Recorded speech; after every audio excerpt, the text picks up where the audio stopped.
وتعاونوا على البر والتقوى۔ السلام علیکم ورحمۃ اللہ وبرکاتہ، نحمدہ ونصلی علی رسولہ الکریم، اما بعد۔ ناظرین کرام، آج کا اوکاش اسلامک میڈیا میں یہ سوال ہے کہ میت کو قبر میں لٹانے کا مسنون اور باحوالہ اور جائز طریقہ کیا ہے؟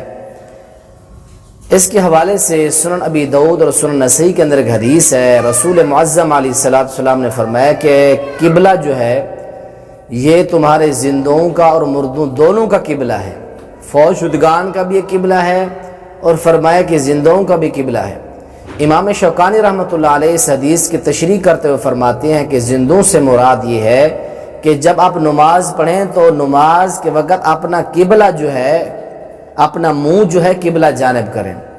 مردوں سے مراد یہ ہے کہ جب میت کوئی ہو، کوئی مردہ ہو، فوت شدگان، ان کا منہ جو ہے آپ نے ان کو لٹانا اس جانب ہے کہ ان کا منہ جو قبلہ جانب ہونا چاہیے۔ نیل الاوطار کے اندر وہ فرماتے ہیں 4 جلد اور صفحہ 50 کی میں۔ اور امام ابن حزم رحمہ اللہ نے محلہ ابن حزم کے اندر علماء کا اجماع نقل کیا ہے کہ جب میت کو قبر میں لٹائیں تو اس کو قبلہ جانب کر کے لٹائیں، اور اسی بات پر اتفاق کیا علامہ البانی رحمۃ اللہ علیہ نے احکام الجنائز اپنی کتاب کے اندر۔ وہ بھی فرماتے ہیں کہ جب بھی میت کو آپ لٹائیں، چیتنا لٹائیں اس طرح کہ اس کا چہرہ آسمان کی طرف ہو، بلکہ اس کو دائیں پہلو کے اوپر لٹا دیں، جس طرح انسان فطرتی طور پر رات کو جب سوتا ہے اپنا دائیں ہاتھ اپنے دائیں رخسار کے نیچے رکھ کر دعا پڑھ کے سوتا ہے، تو موت بھی اور نیند، یہ موت بھی ایک فطرتی چیز ہے۔ جس طرح ہم نیند میں سوتے ہیں، اسی طرح جب ہم قبر کے اندر میت کو سلایا جائے تو یہی طریقہ ہو، ہاتھ جو ہے دائیں گال کے نیچے رکھ کر دائیں کروٹ کے اوپر لٹا کر قبلہ کی جانب منہ کر کے سلا دیا جائے۔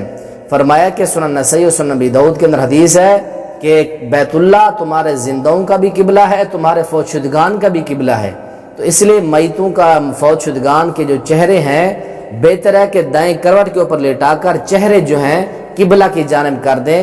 یہ طریقہ جو ہے احسن اور بہترین طریقہ ہے۔